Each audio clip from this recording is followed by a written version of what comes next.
Assalamu alaikum, I'm Carl Arrindell and you're watching In Focus. Welcome back. I've been talking with Anne-Marie Hutchinson OBE, a solicitor specialising in family law, one of the pioneers, with particular emphasis on child abduction and honour killings. You yourself have openly recognised the complex dynamics, the pull and push factors within the extended family, and crucially the issue of family honour, which seems to be at the centre of so many of these cases. I imagine that the ultimate penalty for abduction being imprisonment at the moment, at least in this country, it must surely be difficult for a child victim of abduction to see her parents, sometimes siblings and other relatives, jailed for what to them may have seemed a compelling need to follow a cultural tradition. Is that your experience? My experience with the young people I deal with is it's very, very rare that I come across a young person who seeks help and seeks to have the perpetrators punished. What most young people will say, most victims will say, I need help, please stop what is happening to me happening, but please promise me my parents, my grandparents, my aunts, my uncles will not get into trouble. And if you cannot give me that assurance, I do not want your assistance. And I believe that will be a problem with criminalisation, because you will disencourage young people from coming forward, and you will take the empowerment from them to stand up and rely on their rights and rely on the civil rights that they have, because they will feel it will no longer be in our control. It will be a matter of the local constabulary or the CPS or the DPP. But once we start this ball rolling, we cannot stop it. And the idea that all these cases start and go right through to the end and finish is a nonsense. Many of them are resolved by mediation, by intervention of the wider community, by the young person in some cases withdrawing, by in other cases their parents who will say, look, now we understand, we're sorry. All we want to do is have our child back home. We want to reconcile. We're sorry for what we've done. We promise it will not happen. And she can go to university or whatever. So they don't all start at A and end up at Z. There are many variations as to how you resolve what is a fundamental family problem. Now, today in the House of Lords, there's a debate taking place restricting legal aid to victims of domestic violence. The former Attorney General Baroness Scotland, according to one broadsheet newspaper today, said she's about to make a last-ditch attempt to overturn the changes in which the House of Lords have destined to see half of all domestic violence victims failing to qualify for legal aid. I understand that you were told about 18 months ago that the work you do on forced marriages and on related killings would no longer be eligible for legal aid, given that most of your British clients, at least, contact you from abroad when they're trying to escape a forced marriage imposed by their parents or other relatives, and they cannot often pay for that help. Surely that must have compromised you quite substantially. How will such changes have an impact on you? Well, the current changes which are under discussion are different from those that were under discussion 18 months ago, and there was a judicial review by the Law Society which was successful. So this is the second round, as it were, of looking at public funding, as it's now called, in legal aid.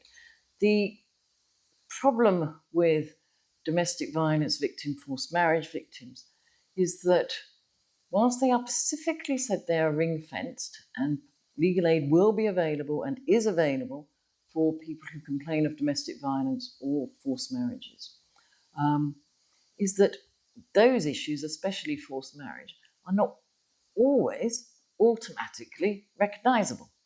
So the current part of the current process and proposals are that couples or people within a family dispute should enter into mediation first. Now, a young person often will not come forward to the police and say, I'm being forced into a marriage, or my parents were arranging a marriage against my wishes, I need help. They may come forward and say, I'm having arguments with my parents, or I want to leave home and I need housing. We don't always recognise and identify what their problem is. And equally with victims of domestic violence, may find it very hard to talk about it. So they're forced into a mediation process, cannot get legal aid without the mediation, and therefore they're being put at risk. So those are that in general terms, quite apart from the issues of actually getting proper representation and the number of lawyers who have pulled out of doing public funding and legal aid work. So you have either less qualified, can I say, people, and in many firms running on the basis perhaps 2 lawyers at the top and any number of paralegals, but not legally qualified, running cases, which is not always a good thing if you've got sensitive issues such as forced marriage, child abduction, child abuse, or domestic violence. I can't help but reflect on the system they have in the United States, where the most serious issues, capital cases, are often being defended by student lawyers because they don't have legal aid. Just for a moment, can we roll that back a little bit? You mentioned that the issues you were faced 18 months ago, in which I think it was directly stated that your firm and people specialising in your area of work would have almost entirely all their funding pulled. You said it was judicially reviewed. How did that go about? Was that something led by you? Because I do recall reading that you even had a bit of a lobbying process from the Foreign Office on this issue on your behalf. Is that right? Well, I know I had a lobbying issue from the Foreign Office. There was quite a lot of support of people in my position who were being told, because of the way we're going to arrange public funding, especially within London Legal Aid, you and your firm can no longer do these cases, which for me, personally and professionally, it was just an overwhelming, it was terrible.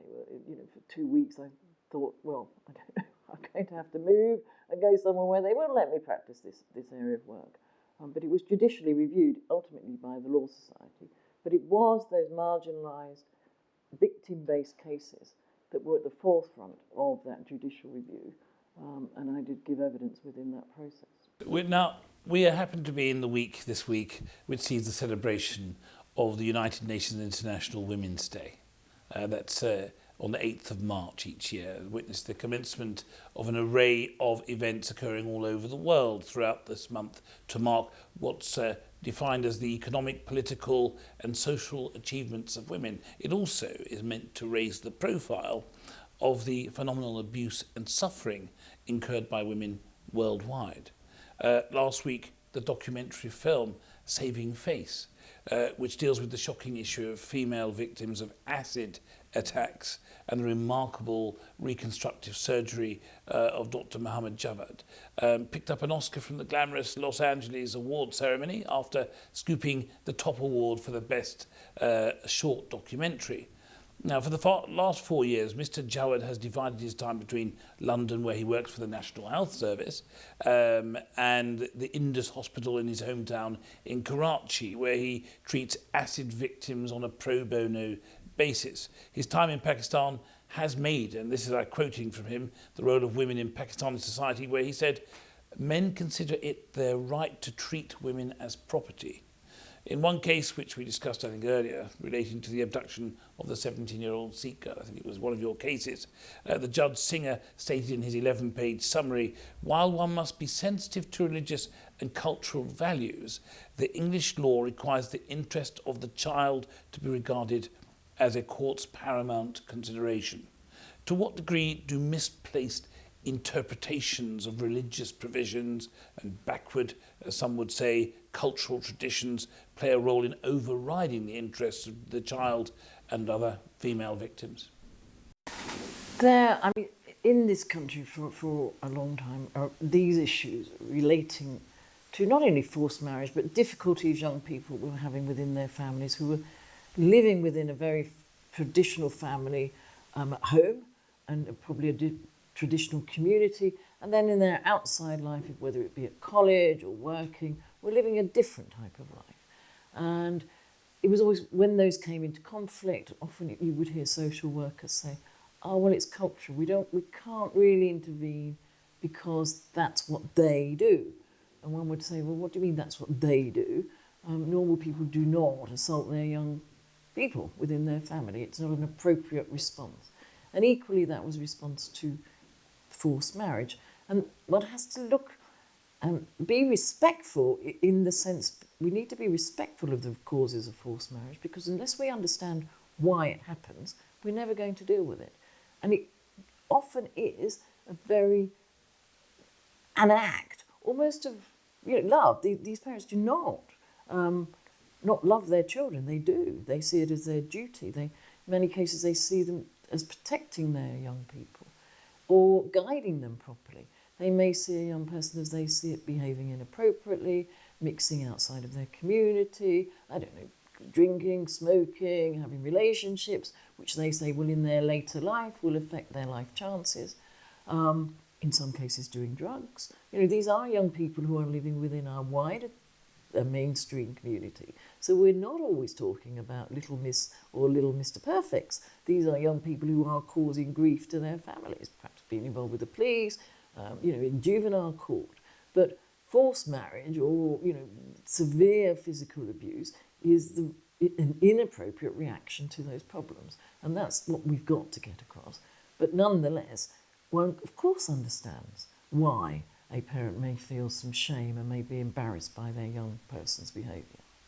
Now, what role do you think that community leaders, faith leaders, can play in overcoming what I think we've just described as an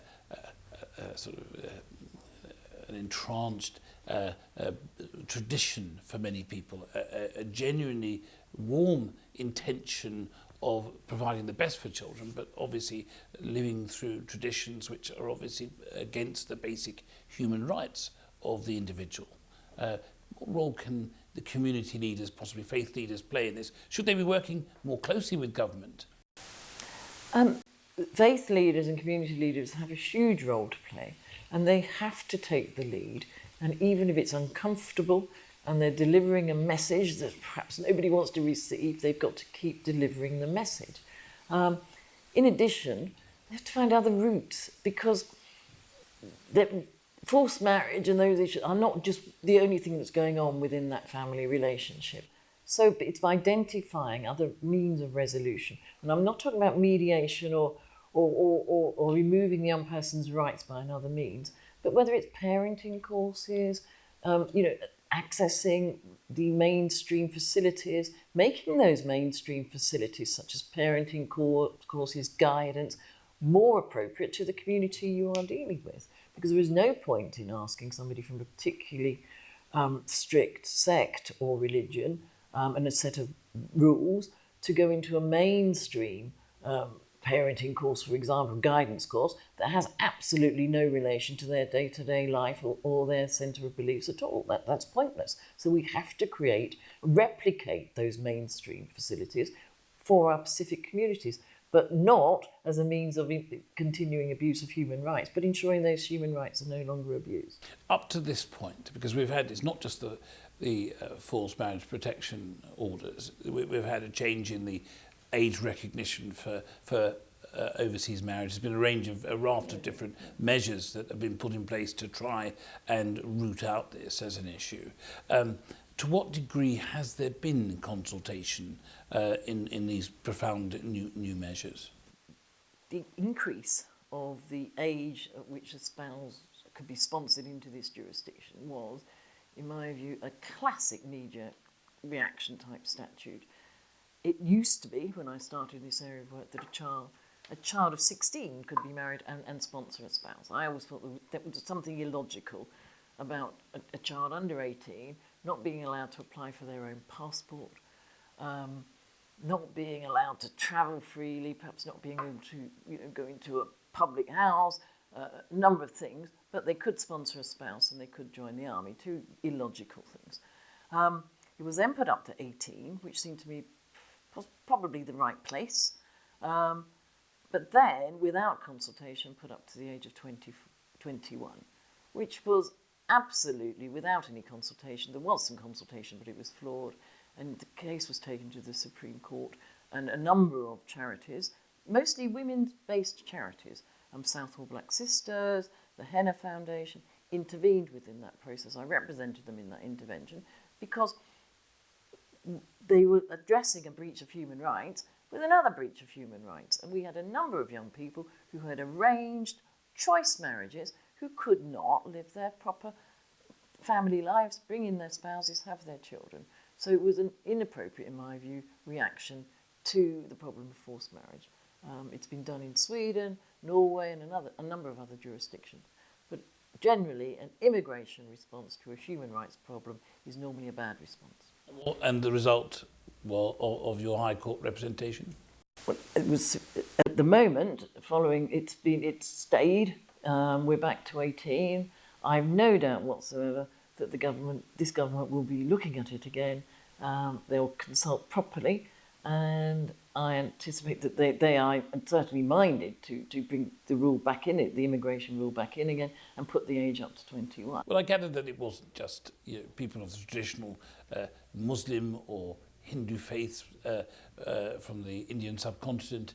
You had people of the Jewish faith who were up in arms when this was proposed. Well, the lead case in the case that went to Supreme Court was a couple from Chile. The girl was from Chile, or the boy was from Chile, I can't recall. But certainly the traditional Jewish communities are up in arms about it. They have a cultural position of young people being married at since 18, being married, arranged marriage, chosen marriages, arranged within the family, and their young people joining them. One can imagine, a young person going off to Yale as a student, meeting somebody they wish to marry, saying, well, because you're only 20, you can have your wife or your husband, but you must stay overseas. But if the same person went to the Sorbonne and met somebody in France, oh, well, of course, you can live with your French spouse because they're part of the EU. It was illogical, it was discriminatory, and it wasn't going to work, and it didn't work. Now, later this week, we will see the launch of a new novel. I have a copy here by Sufaya Ahmed entitled Secrets of the Henna Girl. This book tells the story of a 16-year-old who is tricked by her parents into travelling to Pakistan, where she discovers she's to be forced into a marriage to a local landowner's son. It provides a sense of the emotional and legal nightmare that victims face. It seems clear that even those who are fortunate to be rescued, for want of a better word, still go on to face punishment at the hands of close family and the community. I was particularly struck by the use of a quotation in the first few pages by Sufia from the book. It was actually a quotation from the Prophet Muhammad, peace be upon him, which says, "Obtain the virgin's consent before you marry her." How important are novels like this one and films like Shermeen Obaid Chinoy's Saving Face in dispelling misunderstandings about falsely perceived legitimacy of abuse and abduction cases, and in helping to raise the profile of your issues? Novels such as this one are essential because it's a means of a young person accessing resource through another means, through an interesting means. I mean, Foreign Office and other government agencies and charities do a lot of work, but at the end of the day, we produce leaflets, we produce web pages, and we produce it in a form which young people could perhaps at a point in their life say, well, that's not me, because at this point in my life, my parents are fine. So we need novels, the arts, which give a wider perspective to it and wider thought process. And this particular book, I think, will resonate with a range of young people. And it may be, hopefully, other young people who say, well, it wasn't me, but I do know. I was at school with a girl I think that happened to. Or, hopefully, a brother who may say, oh, now I know how my younger sister felt. Now I know what was going on. And, I'm going to look at what happened and think about how I behave in the future. Now, I know that you're also chair of the British branch of the international charity Reunite. There have been talk of huge cutbacks on charitable funding, savage drops in the overall spend that's available to them. How is that? How important is the work of Reunite, and how are the cutbacks affecting you?